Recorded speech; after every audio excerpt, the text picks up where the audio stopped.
ఎలాంటి రసాయనిక ఎరువులు ఉపయోగించకుండా ఆహార పంటల మీద అవగాహన కల్పించడం కోసం తెలంగాణ రాష్ట్ర బాలికల గురుకుల పాఠశాల మరియు కళాశాలలో ఏర్పరిచినటువంటి వొకేషనల్ కోర్సులో అగ్రికల్చరల్ కోర్సులో భాగంగా ఈరోజు మనకు పాఠశాల ఆవరణలో కలిగినటువంటి స్థలములో వరి నాటు వేయడం జరిగింది.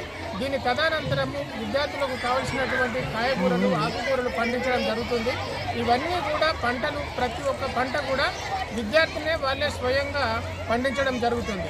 దీనివలన వ్యవసాయ యొక్క నూతన పద్ధతులు, వ్యవసాయం మీద ఆధారపడినటువంటి కుటుంబాల యొక్క నేపథ్యము ఇవన్నీ కూడా విద్యార్థులకు అవగాహన కలుగుతుందన్నటువంటి సదుద్దేశంతో మరియు రసాయనిక ఎరువుల వల్ల కలిగేటువంటి నష్టాల నివారణకై సేంద్రియ ఎరువులనే ఉన్నటువంటి వసతులనే ఉపయోగించుకొని వాటిని సేంద్రియ ఎరువులుగా మార్చుకొని ఆకుకూరలు కాయగూరలు పండించుకోవడము స్వతహాగా విద్యార్థులే ఈ విషయాలలో పాల్గొనడం జరుగుతుంది. దీనికి ప్రభుత్వం వారి యొక్క సహాయ సహకారాలు తగినటువంటి యంత్ర సామాగ్రి పరికరాలన్నీ కూడా అందించడం జరిగింది. స్థానిక ఎమ్మెల్యే గారు కూడా దీనికి చక్కటి సహాయాన్ని తోడ్పాటు అందించడం మరియు మా సంస్థ యాజమాన్యము తర్వాత మా పేరెంట్స్ పిల్లల యొక్క తల్లిదండ్రులు కూడా వీటిలో భాగస్వాములు కావడము మాకెంతో గర్వకారణంగా ఉంది. Good afternoon everyone. నా పేరు సిఎస్ శ్రీజ.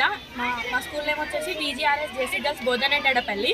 మేము ఇక్కడ ఫర్టిలైజర్స్ అన్ని యూజ్ చేసుకోకుండా ఆర్గానిక్గా మేము ఇక్కడ ఫార్మింగ్ చేసుకొని మాకు కావాల్సిన కూరగాయలు కానీ ఆకుకూరలు కానీ పండించుకొని మేమే ఇక్కడ యూజ్ చేసుకుంటున్నాము. ఇప్పుడు మేము ఈ సంవత్సరం పంట ప్యాడీ వేసుకోవాలనుకుంటున్నాము. ఈ సందర్భంగా మా పాఠశాల వాళ్ళందరం కలిసి ప్యాడీ వేసుకొని ఇవి కేవలం మా స్కూల్ కొరకే మా కొరకే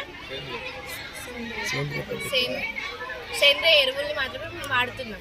ఆర్గానిక్ ఫార్మింగ్ ఎలా చేయాలో మా మేడం చెప్పడం వల్ల ఆర్గానిక్ ఫార్మింగ్ నడిపిస్తున్నాము. మాకు మా సొసైటీ నుంచి కూడా చాలా సపోర్ట్ ఉంది.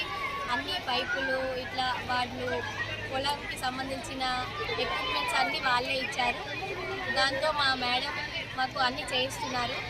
కాబట్టి ఆర్గానిక్ ఫార్మింగ్ చాలా మంచిదని మాకు ఆర్గానిక్ ఫార్మింగ్ ఎలా చేయాలి ఏంటి అన్నీ చెప్పారు. వివరంగా చెప్పి ఇక్కడే మాతోటే ప్రాక్టికల్గా చేసి చూపిస్తున్నారు.